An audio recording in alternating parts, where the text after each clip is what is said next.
مفتی صاحب بڑے بھائی کا چھوٹے پر کیا حقوق ہیں؟ بڑا بھائی جو ہے نا وہ چھوٹے بھائی کی طرح ایسے جیسے آپ کا باپ، تو بڑے چھوٹے کو چاہیے بڑے کو ایسے حق دے جیسے اپنے باپ کو۔ ہمارے یہاں اکثر چھوٹے بھائی بڑے کا احترام نہیں کرتے، دوستوں کو زیادہ ویلیو دے رہے ہوتے ہیں، ابے یہ کیا ابے یہ کیا۔ میں لوگوں سے کہتا ہوں کہ تم اگر خدا نخواستہ ایکسیڈنٹ ہوا روڈ پہ پڑے ہوئے لوگ سب سے پہلے تمہارے بھائی کو فون کریں گے کہ اس کو اٹھا کے لے کے جاؤ، اور وہ کتنا بدتمیز بھائی ہوگا لیکن وہ آئے گا تمہیں اٹھائے گا، پیسے ہوں گے خرچ کرے گا، نہیں ہوگا لوگوں سے بھیک مانگے گا۔ وہ یہ بلڈ ریلیشن کا آلٹرنیٹ اللہ نے کوئی پیدا نہیں کیا، چاہے وہ 24 گھنٹے میں ایک دفعہ بھی نہ تمیز سے بات کرتا ہوں، ملتے ہی نہیں، بہن بھائی بہت سے ملتے ہی نہیں ہیں ایک دوسرے سے، لیکن جب کوئی بڑی مصیبت آتی ہے تو کون کام آتا ہے؟ ریلیشن۔ وہ روتے ہیں آپ کے دکھ پہ، وہ آپ کی خوشیوں میں ہنستے ہیں۔ تو اس لیے جب اسلام نے 2 اور 2 4 کی طرح کہہ دیا کہ اولو الارحام جو رشتے ہیں وہ ایک دوسرے پر اللہ نے ان کو فوقیت دی ہے، تو اس لیے ان رشتوں چاہے بھائی ہو بہن ہو کوئی بھی ہو ان کو تو جوڑ کے ہی رکھنا ہے۔ البتہ بڑے بھائیوں سے ایک میری گزارش ہے کہ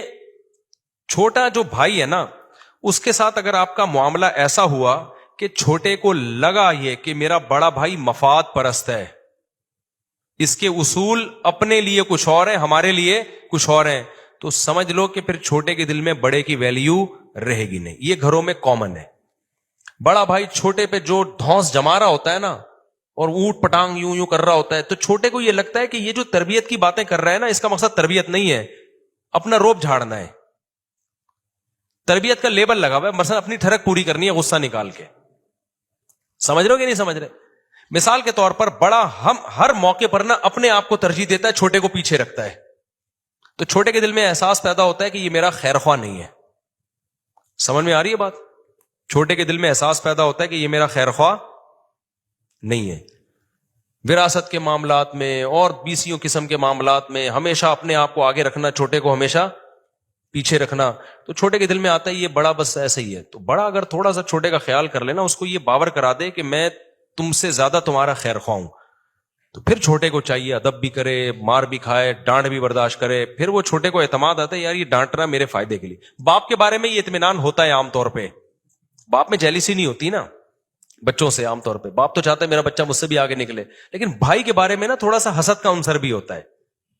باپ سے حسد کا عنصر نہیں ہے، باپ تھپڑ مارے بیٹا اتنا بگڑتا نہیں، بھائی جب مارتا ہے نا تو چھوٹا بھائی باغی بننے کا خطرہ ہوتا ہے، کیونکہ چھوٹے بھائی کو یہ یقین نہیں ہوتا کہ یہ میری خیر خواہی میں مار رہا ہے یا کوئی ٹھڑک نکال رہا ہے۔ جیلیسی تو بھائیوں میں ہوتی ہے کہ نہیں ہوتی؟ یوسف علیہ السلام کے بھائیوں نے تو کنویں میں ڈال دیا تھا نا،